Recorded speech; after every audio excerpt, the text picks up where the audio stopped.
My mother and father broke up when I was 10. We moved to England. How did that affect you? Yeah, I think that's probably one of the reasons. If I had to self-analyze, when I moved from America to England, obviously you start all over again. You go to a new school, you have to make new friends. And back then, I don't know how long ago that was, 20 something years, whatever. If you're American in England, it was slightly more unusual. And the kids would make fun of your accent or whatever, and you have to learn to stick up for yourself. You have to learn to fight and to be brave. And if I had to be a psychotherapist, if I believed in these things and had to analyze my past as to why I am the way I am, I think the fact that at a fairly young age, I was ostracized and forced to defend myself and forced to stick up for myself and was happy to have a different point of view because I knew nobody could pick on me. That probably has something to do with the reason I am the person I am. I think heartbreak is the most fantastic motivator on the planet. When a lot of men message me and say they're heartbroken, I think that is the most fantastic mindset to be in to achieve things. Because there is that degree of revenge, and there is that degree of vengeance, and that can only be achieved through being so successful, so monumentally important that she can't forgive you. And also, you cannot even sleep, you can't even concentrate, like your whole mind's a mess. That's the perfect time to train. I know what you're saying. I don't think I've been through a particularly bad heartbreak, but I'm saying that. Who did she leave you for? Did she leave you for somebody where? No, I don't think I've had a particularly bad heartbreak. I only mention heartbreak all the time because I know it's a path every single young man goes through. I also think you're not the type of guy that would ever give credit to that person if there was one. So I don't see you saying that because it is a form of a victory over Top G, which that's not going to happen. Well, that's part of it, but then let's analyze now, right? There's no girl who I've ever been with in my life who can now turn on the internet without seeing my face. Sure. This idea of chasing happiness and always being concerned and preoccupied with how happy you are is actually the biggest mistake that a lot of people make, I think, in the world today. Especially men who wake up and go, oh, I don't really feel happy, so I need to get happier. And that's how they end up down a hedonistic path of drugs or alcohol or gambling, chasing pleasure. I don't care how I feel. I don't care if I feel happy or sad. It doesn't really affect what I do each day. I do the exact same things. I act the exact same way. I don't care. I don't put weight to the significance of the emotion. So I always consider myself a happy person, but if I woke up and I was slightly less happy one day than another, it wouldn't affect anything I do and I wouldn't put any relevance to it. I'm human and that's life. And so am I any happier now that I have hundreds of millions of dollars than before I was broke? Not really, but I was never unhappy. I'm the same state that I was then that I am now. I have work to do and I will do it. It's as simple as that. Not enough people look back on what they did and identify where they made a mistake. And some people will do it when they lose, but the true professionals do it when they win.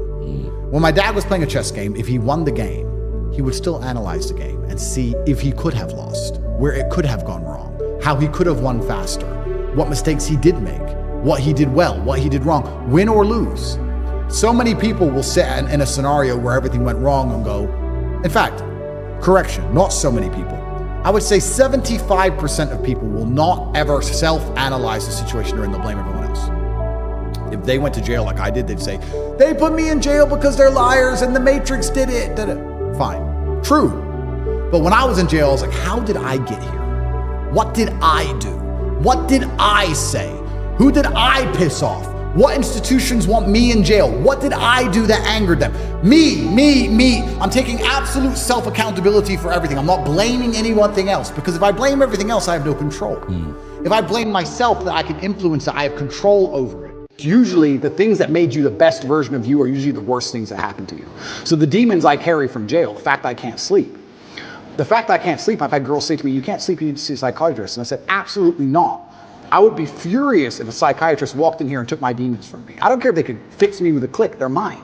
And they were bestowed to me by God. And they are mine to deal with, and they are mine to fix, because that's how I become a better version of me. I would be furious if someone took them away from me. I'm glad I can't sleep. Good, I can train endlessly. That's why I'm bigger than I've ever been.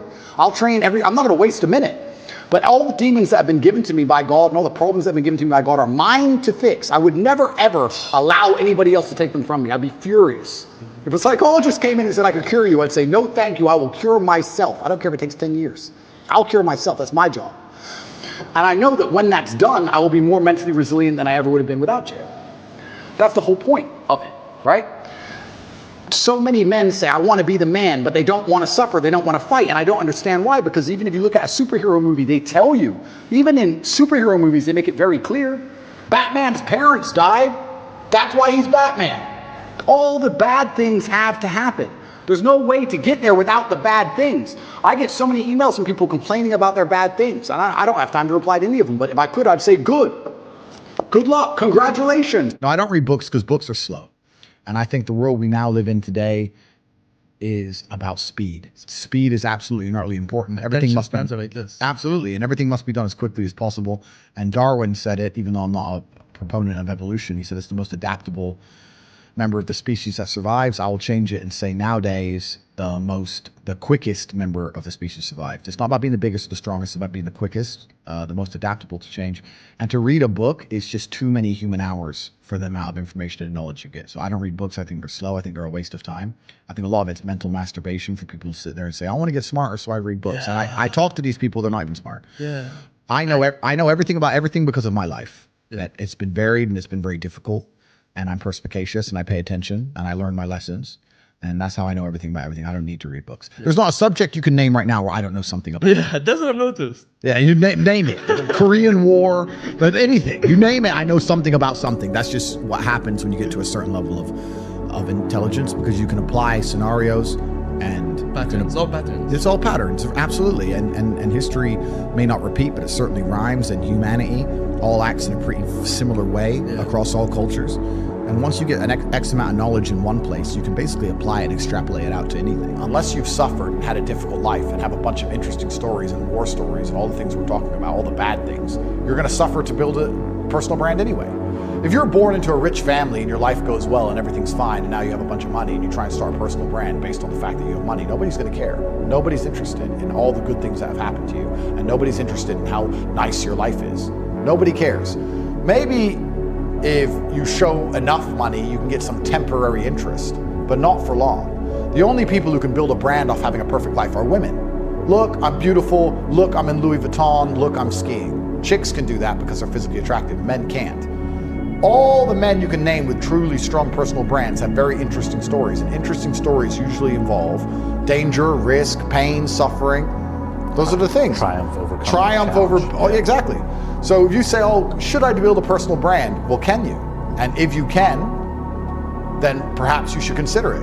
75% of people blame other people, or they blame other things. I lost my business because of COVID. No, you lost your business because of you. I lost my girl because her friends were hoes. No, you lost your girl because of you. And you lost your car because of you. And it's all your fault, because that's the only thing that gives you control and power. The other 10%, we said 75, that's 85. No, it has to be much higher. Let's say the other 20%. Which brings up to 95% of total of the populace, will look at a situation in which they lose, and they might self-analyze, and they might try and learn from the loss, and they'll try and find the feedback involved in the loss to make sure they don't lose again, which is obviously better than not analyzing at all. And the top 5%, the absolute highest echelon, are people who are going to analyze every decision they've ever made, win or lose.